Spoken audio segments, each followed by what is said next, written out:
Right, so this lab we're going to do a security assessment on a website using Nessus. Our target machine in this case is 192.168.1.84. We'll be running it with inside our virtualized environment and use Nessus against the target machine and see if we have any vulnerabilities. So the first thing we'll do is that we'll just log in to our infrastructure.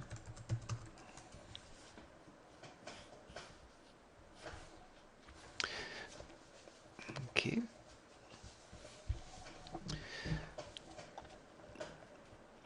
It just takes a little minute to log in.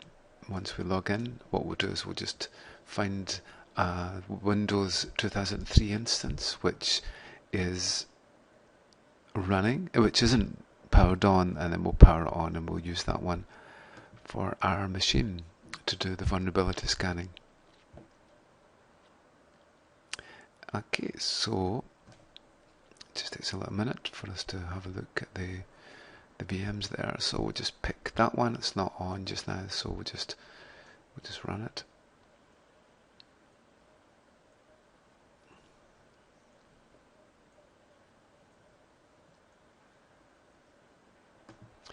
Okay, so let's go for that one, and then we'll just power it on.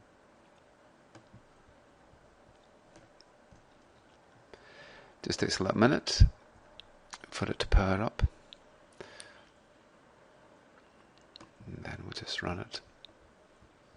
So the first thing we'll do is that we'll have a look at our own IP address, then we'll have a look at the IP address that we need to scan. Hopefully if we're on the same subnet we'll be able to ping it. And our machine is just booting up just now. And there we go. Very quick boot up. Now we'll just log in. Okay, runs so fast.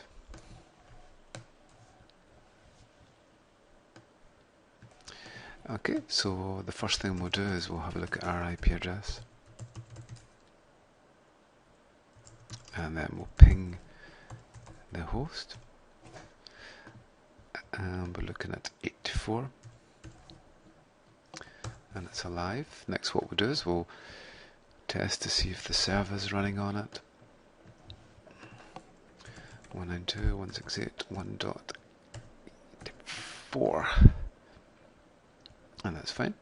Okay, so we could do a basic audit of the pages that are on there. Okay, so there's a PDF there. We have the grow.html and so on. So it looks like the website is working. So we'd really fill in all the pages that we find here. So what we're going to do is we're going to do a very basic scan using Nessus. So we could use Nmap to do our scan if we want. That's one of the tools we can use, and it's 84. And there we go. There's all the services that are actually running. But what we'll do is we'll use Nessus, and we can see here that Nessus isn't running. So what we'll do is we'll start the server. So the way that Nessus works is that we run a client on the local machine that connects to the server, which is typically running locally, and that will do the assessments for us. So we'll just set up a user, and we could just add new. There we go. And that's it. So Nessus should now be running. We'll just open up Nessus, and don't worry about the certificate.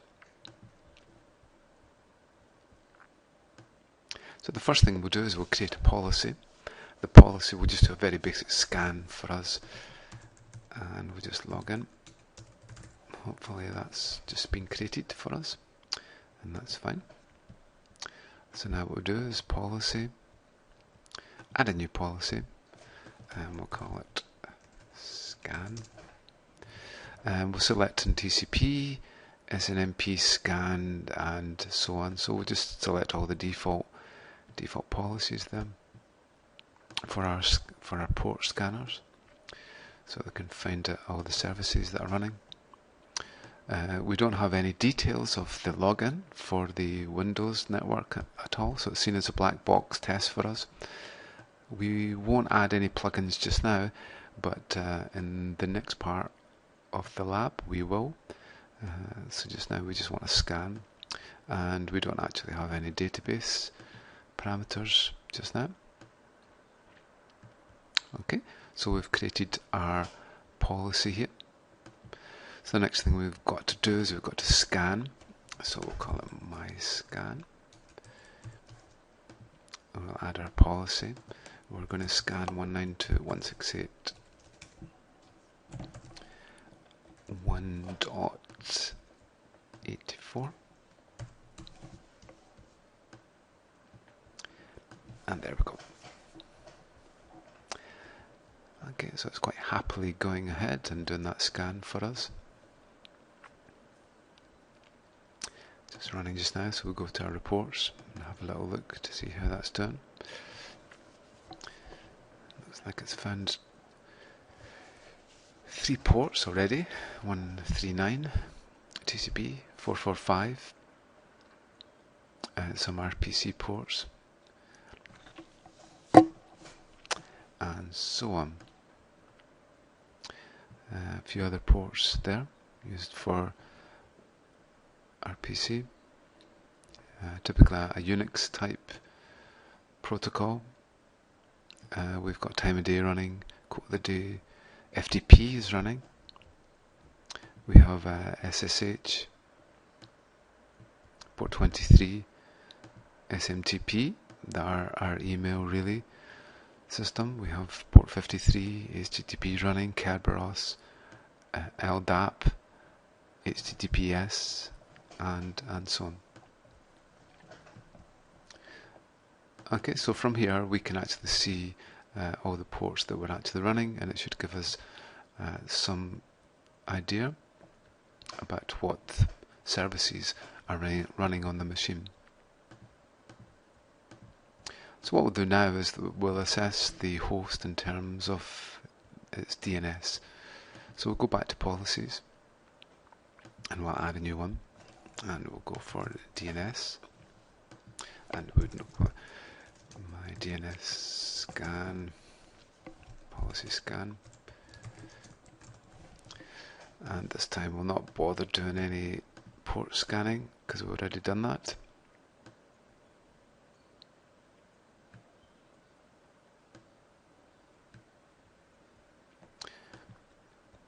And then we'll go to our plugins.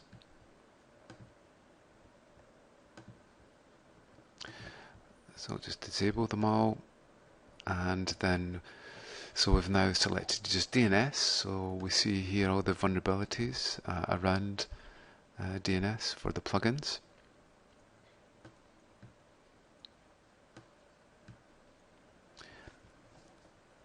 Okay, so now we've got a DNS policy. Next, what we'll do is we'll then scan. We'll just add a new scan. Scan, we'll select our policy, we'll define our target. So we could define a range of targets here, but only scan the machine that you're intended to, and always get the approval of the administrator before you scan. So we're scanning .84, and then we just launch that. Okay, so it'll just take a little minute. So it's we'll have a look at our reports now, see what's coming through. So we can see this one's completed. We can have a look at that later, maybe report on it. So we're 13% through that scan, and it's found one problem.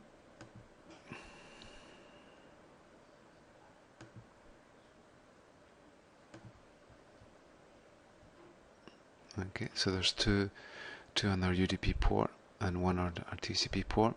We have a medium severity here, and we have one low for both the UDP ports. So then we can see that that Nessus will actually give us the information. So in this case it's a medium scan. So the remote DNS server is vulnerable to cache snipping attacks. It should give us the details. It gives us the CVSS ID if we need to look for it. And this one shows us the low threat is that there's a DNS server listening on the remote host, and so on. Okay, so it should give us a solution. So in this case we could disable the threat, and we have a solution here. It's giving us the advice that we should use another DNS software system.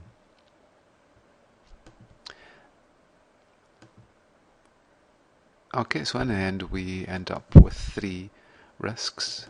So there's the DNS server detection on the TCP port, so it's obviously listening to DNS, which might be a threat or not. If we don't need the DNS server, then we'd probably turn it off. Okay, so that's showing us actually running for DNS. Next thing we'll do is we'll run for FTP. So we'll go back to our policies, add a new policy, and then we'll go for an FTP scan. My FTP scan.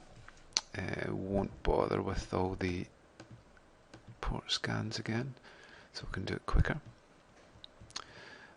And let's go for plugins, and we'll go for FTP. So we can see we have a whole lot of FTP plugins, 195 of them. So we created our policy. We now go to our scans, add a scan,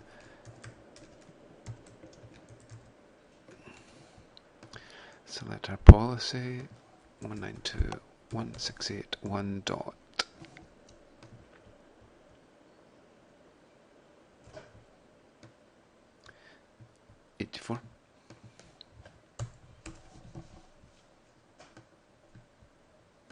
And go.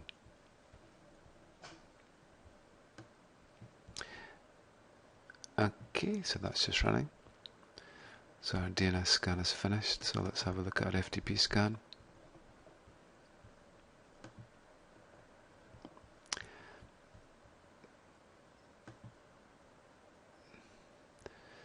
This one's taking a little bit longer.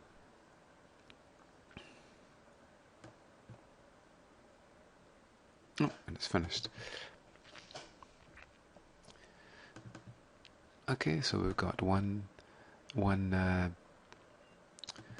risk here. So we can see the remote FTP does not encrypt its data or network connections. The user name and password are sent in clear text. So the advice it's given us is to switch towards secure FTP, or FTP over SSL would be a sensible way. If somebody was snooping on us, then the encrypted ones wouldn't allow that scanning. Okay, so next we'll look at the web servers. We'll just add that and we'll call it web server. Again, we'll disable the scanning of it.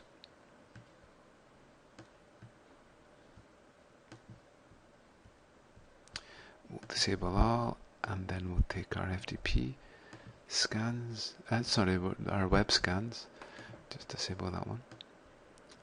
And we go to our web servers, and in this case we have 484 plugins.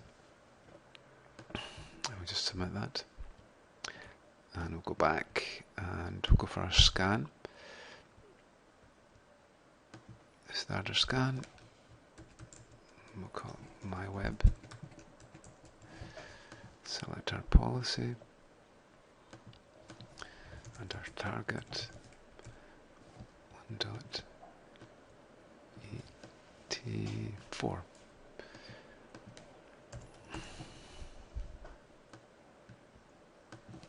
Let's launch our scan.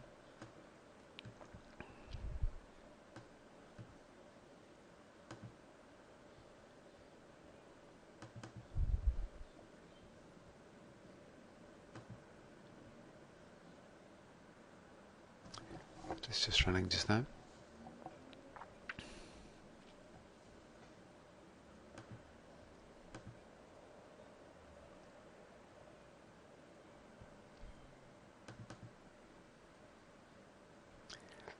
We've got a low threat already. Oh, we've got 5 now.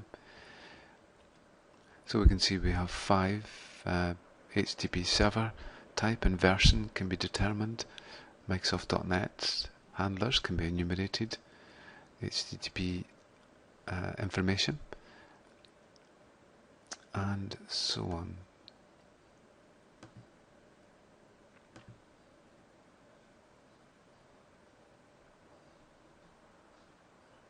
Okay, so it's now completed.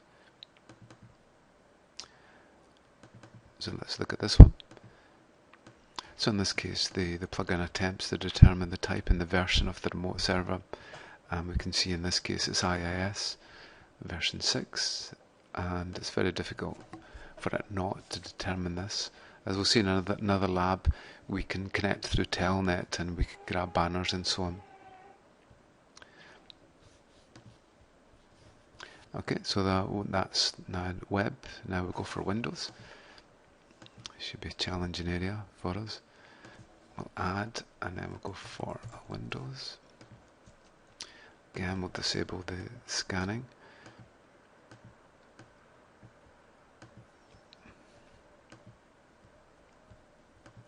We'll disable all, and then we'll go and find Windows. We have 1,100 plugins enabled.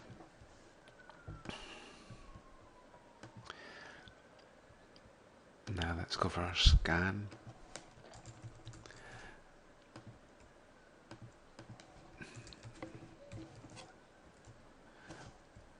One 1.84.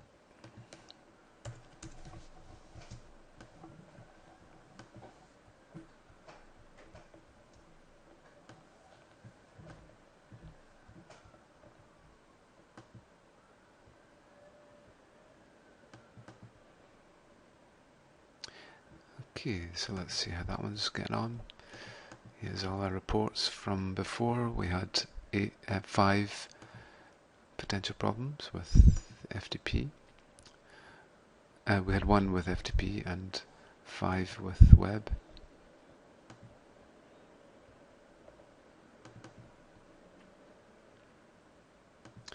So already we have 10 problems for Windows, and it's only 4% complete. Now 24, 23 low, there's 1 medium for us to look at. So let's have a look at the medium one. So we can see here it's a Microsoft Windows RDP, man in the middle weakness. So again, we can look at the details about what the threat is and how we could overcome it. But we can have a look at some of the other ones. So for example, 445 is given as 11 low risks here.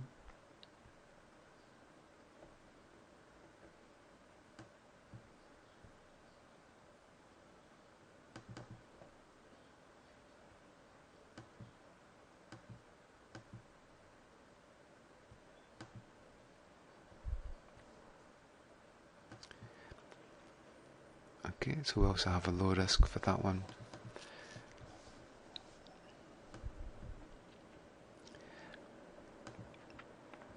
And so on. Then we can go to settings.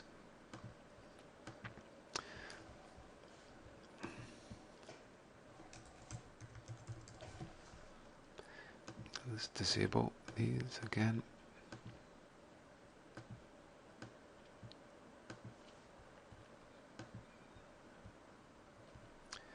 Disable all, and then we find our settings.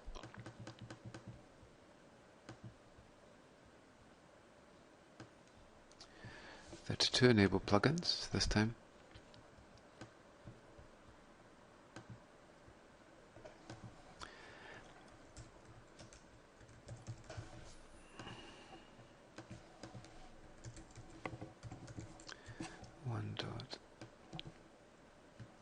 .84.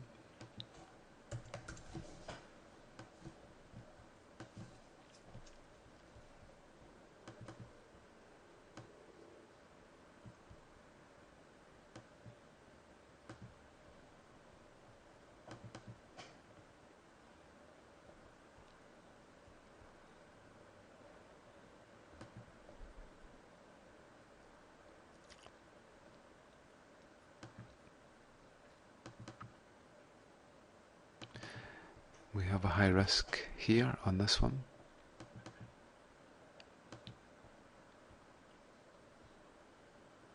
And we can see here there is a problem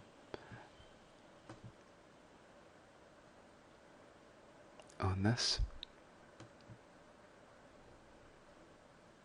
and it's to do with the actual version of Nessus which is running, and you can see that the plugin is out of date here.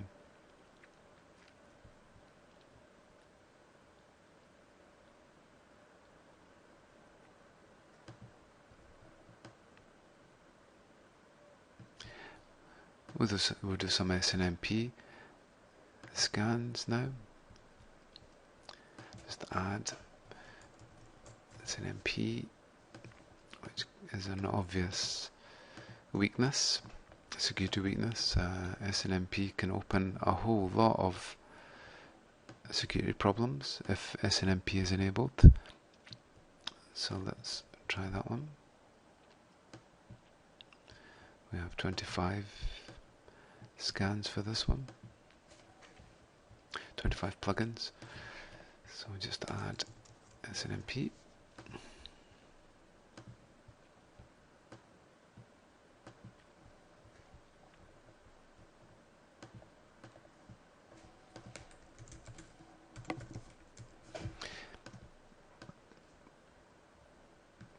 .84.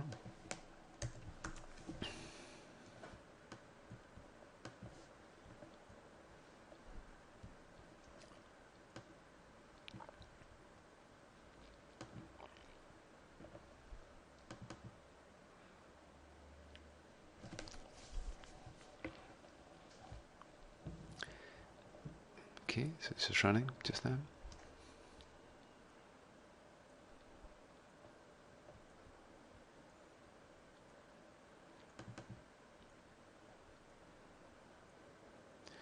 So we have 9 low risks here. So SNMP protocol detection, and so on. Query, SNMP query, writing information disclosure, and so on.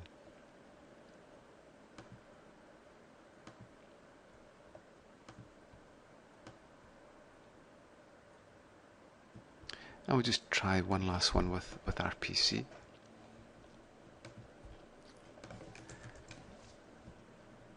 And so let's disable that there, and that's fine. And then let's go for there and disable all, and we'll go for RPC.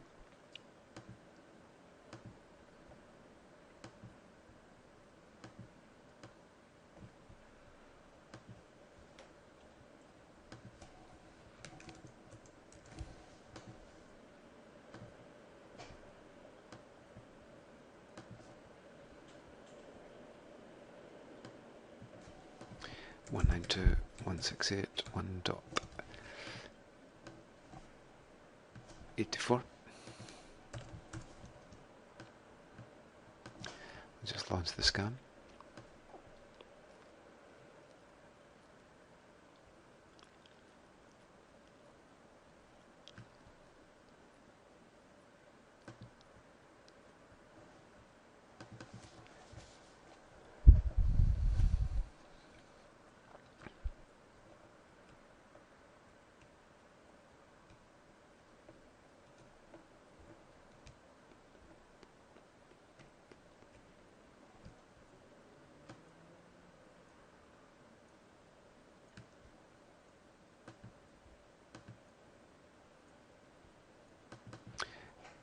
And that's completed, and there isn't anything coming back from there. Okay, so this is showing an example of the scanning of a remote machine.